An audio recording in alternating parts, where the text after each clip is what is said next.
Bonjour à toutes et à tous. Vous vous êtes déjà demandé ce qui se passe vraiment quand quelque chose brûle ou quand le fer rouille? Eh bien tout ça, ce sont des réactions chimiques.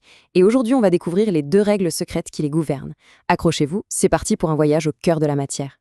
Pensez à un feu de bois. On commence avec une grosse bûche et à la fin, il ne reste qu'un petit tas de cendres. Alors, la question qu'on se pose tous, où est passé tout le reste du bois? Est-ce que ça a juste disparu? C'est ce mystère qu'on va éclaircir ensemble aujourd'hui. Alors, voilà notre programme. On va d'abord définir ce que c'est, une réaction chimique. Ensuite, on verra les 2 grandes lois qui la régissent. Après ça, on apprendra un truc super important, comment équilibrer une équation. Et on finira avec quelques exemples de la vie de tous les jours. C'est bon pour vous? Allez, on attaque. Bon, première étape.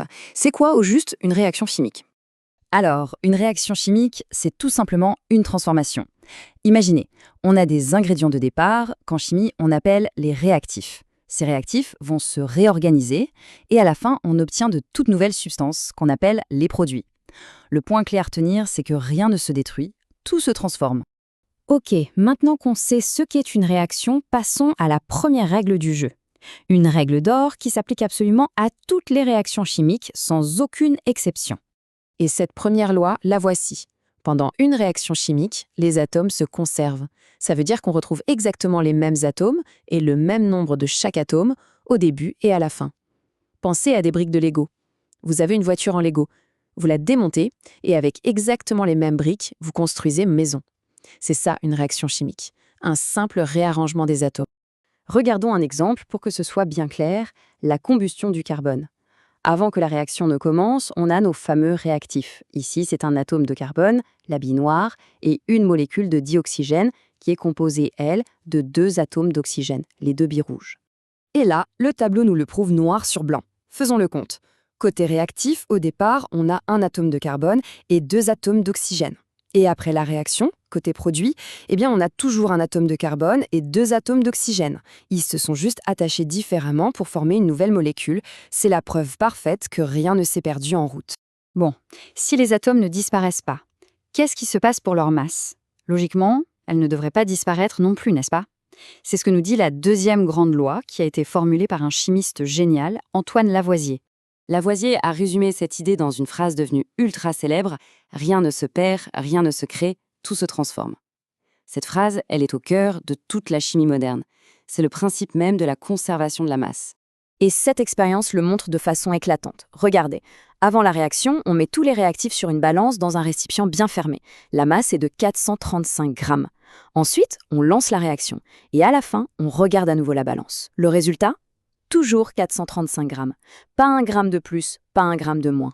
La masse totale n'a pas bougé. Ce qui nous amène à la 2e loi, la masse totale des réactifs est toujours égale à la masse totale des produits. Et ça répond à notre question du début sur le bois qui brûle. La masse qui semble avoir disparu n'a pas disparu du tout. Elle s'est simplement transformée en gaz qui sont partis dans l'atmosphère. Si on pouvait peser ces gaz, on retrouverait notre masse de départ. D'accord, mais comment les chimistes font-ils pour être sûrs que leurs réactions sur papier respectent bien ces lois? Ils ont un outil pour ça, une sorte de vérification. C'est ce qu'on appelle l'équilibrage des équations chimiques. En fait, équilibrer une équation, c'est juste s'assurer que l'on respecte la première loi, celle de la conservation des atomes. Il faut que l'équation soit juste, qu'elle représente la réalité. On doit donc vérifier qu'il y a bien le même nombre de chaque type d'atome avant et après la transformation. C'est une étape cruciale. Prenons l'exemple du magnésium. À gauche, la version non équilibrée. On part avec 1 atome de magnésium et 2 d'oxygène, mais on arrive avec une molécule qui n'a qu'un magnésium et un seul oxygène. Il nous manque un atome d'oxygène. C'est impossible. Alors, pour corriger ça, on ajuste les quantités avec des coefficients, les chiffres qu'on met devant les molécules. En mettant un 2 devant Mg et un 2 devant MgO, on fait les comptes et ça y est, on a 2 magnésiums et 2 oxygènes de chaque côté. L'équation est juste. Allez, assez de théorie. Voyons un peu où on retrouve tout ça dans notre vie de tous les jours.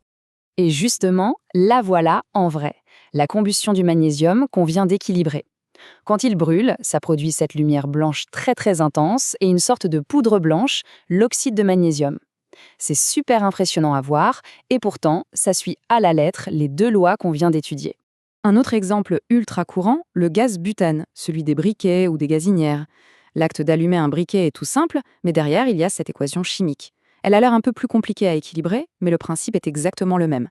À chaque étincelle, c'est cette petite danse des atomes qui se produit. Bon, si on devait résumer, que faudrait-il retenir? Premièrement, une réaction chimique, c'est un réarrangement d'atomes. Deuxièmement, la loi de conservation des atomes. On a les mêmes atomes avant et après.